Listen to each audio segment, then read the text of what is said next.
That thing there is a killer. It's a killer. Yes, thank you so much for joining me again. Today I want us to talk about preparing for your medical interview at the IOM. Before you come to the United States, before you go for your visa interview, one of the requirements is for you to have gone through a medical interview. So, what are the tips to prepare for that interview right now that you are still waiting for your date to come? Number one, make sure that you keep healthy. Keep healthy. Exercise. By the way, follow me on my personal profile on Facebook. There is a lot of motivation regarding physical exercise that is going on. Follow those videos and you will be inspired. Yeah, but keep healthy. And tip number 2, avoid diseases. Avoid diseases as much as you can. For example, there are avoidable things like STIs. Avoid those areas where you can be at risk of getting TB. TB will delay you. It will delay your case a lot, because once they find you have TB, you have to stay for 1 year when you are still under treatment, and that you don't want that at all. My people, they from ganja, my ganja people. In this time, avoid drugs as much as you can. Yeah, because if they screen your blood and they find that you have drugs, amphetamines, heroin, and those other, nice things that you take to feel good, then they will not allow you. You will be disqualified to come to the United States. What I did before I came, I went for the actual interview, was to do my own chest x-ray, just to confirm if my lungs have any opacities. It kind of gives you that confidence, but that's truly optional. Some ladies have hinted that it's good to stay pregnant free. I'm not so sure how that may delay you, but I would see when I was still preparing to go for the interview that some ladies did not want to get pregnant. However, I don't think that is an issue. However, it's something you can still do some research about and find out.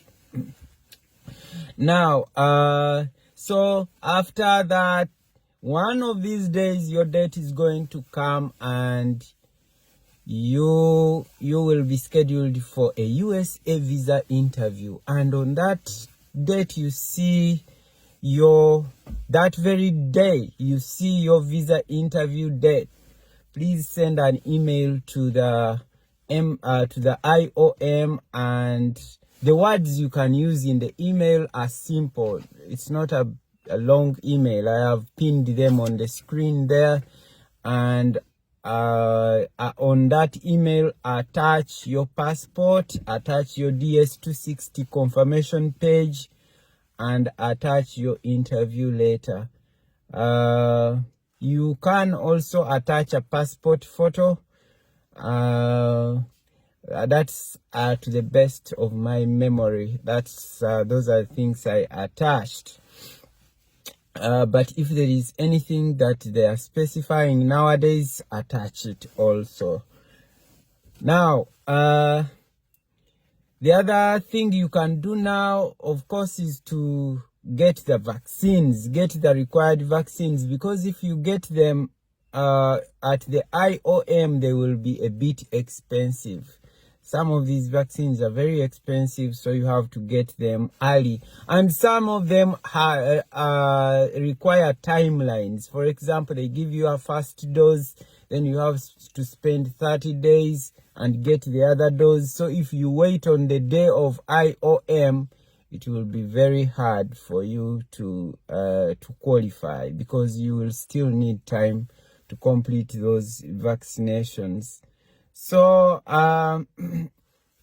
then once they give you, IOM will respond and give you a date of the interview. Usually, once you go to the IOM for medical interview, like today, you will spend like 4 days, 4 to 5 days, and then you will go to the embassy for your exit interview. So my number one advice is that you go to IOM very early. Very early. Let me tell you, I went to IOM in Nairobi at 5 a.m., but I found the line was already long. So if possible, come earlier. 4:30 a.m. you are already there. But there are IOMs in other countries. I believe that those IOMs are not packed.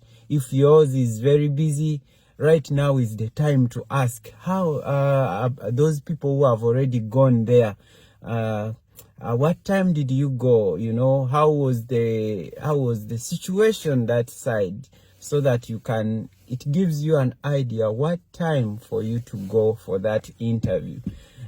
So if you have a packed one like the one I used in Nairobi, go very early. And by the way, the day of IOM, the day of medical interview, was very, very tiresome, because there are people who come with families.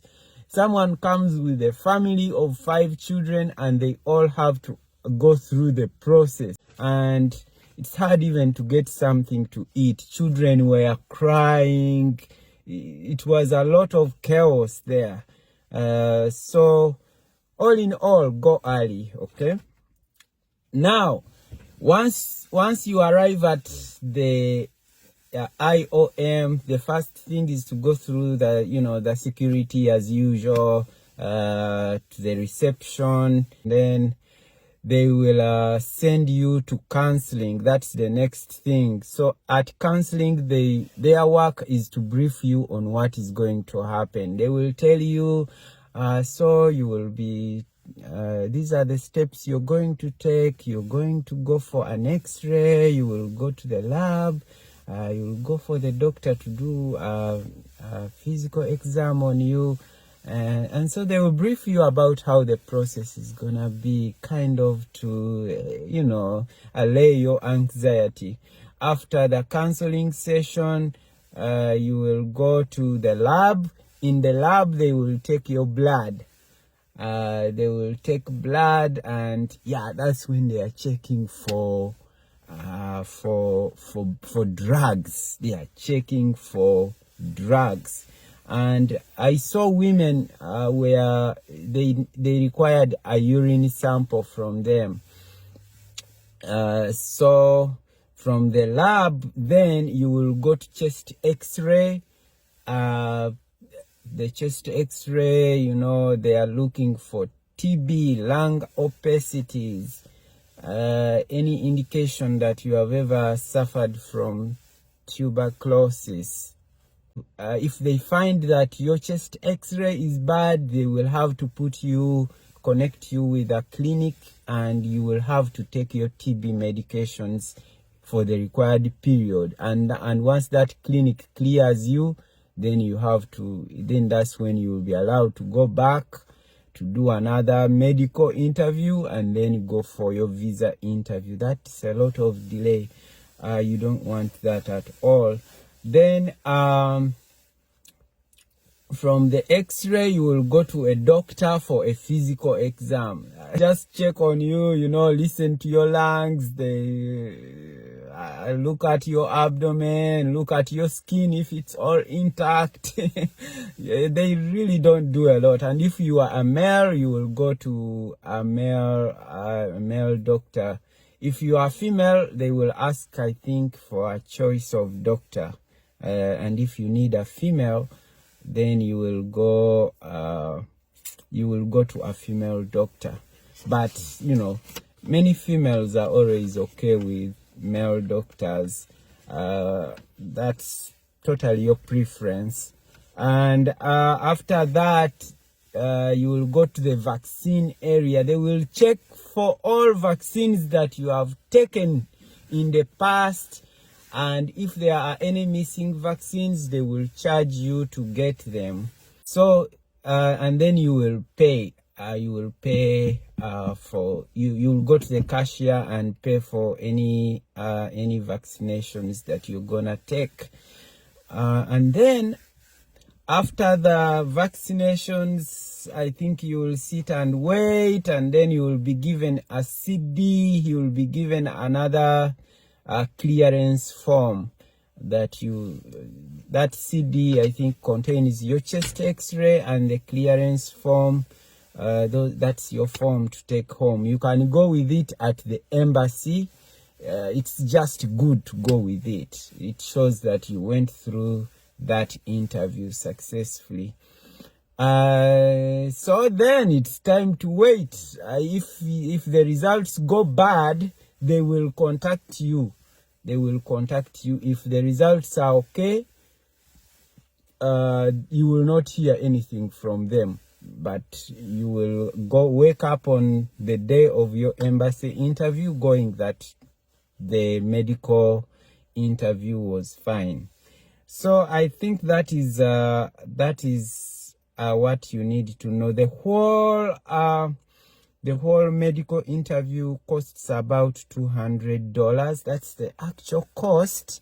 However, there are other costs, like if you have to travel to from one country to another to do IOM, you have to budget for that as well, where you're going to sleep, for the days you're gonna spend there. So what are the vaccines? Let us look at the vaccines that each of either you and your family members will need before you go for your embassy interview, and to be cleared by the medical interview team. Now for the adult, you who is looking at me, yes, needles are coming. You have to get measles, mumps, rubella, 2 doses. You have to get varicella, 2 doses. You have to get hepatitis B, 3 doses. You have to get Adacel, and you have to get your COVID vaccines. So check well. Nowadays they are talking about those days we used to get 2 doses, but nowadays they are talking about being fully vaccinated, and that means you have to get a third shot, which is a booster. So get well equipped with the current information in your respective embassy as per requirements. So I have pinned this information on the screen up there. You can as well catch up on it. This was given to me by my friend who came here with children, and I didn't come with children, so I have to consult from those who are experienced. His name is Jacob, so he also has a YouTube channel. You can check on him. Jacob, I think his channel is Jacob USA. Yeah, follow him. Good information. So the trick here, guys, is for you to be part of these groups, people who are soon coming to the United States, people who are in the same issue like you. Yeah, there are WhatsApp groups. If you are from Uganda, there are WhatsApp groups of nurses, say those who are with Adevia, those who are with Avant, you are from Kenya, there are those nurses who are with OGP. Be included in those WhatsApp groups. Such information is shared, and this, it's for support as well. It should be part of your community at such a time. Yeah, and for those who are from Uganda, there is a clinic for getting some of these vaccines, like influenza, like Adacel, at Mulago National Referral Hospital near Uganda Nurses and Midwives Union. There is a clinic there called Jabez. That's where I got my vaccines.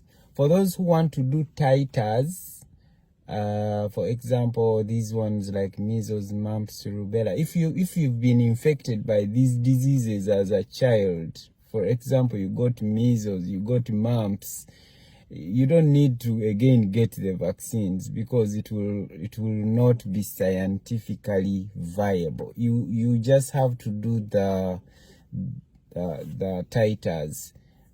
So you can do the titers, but do the titers with a reputable lab.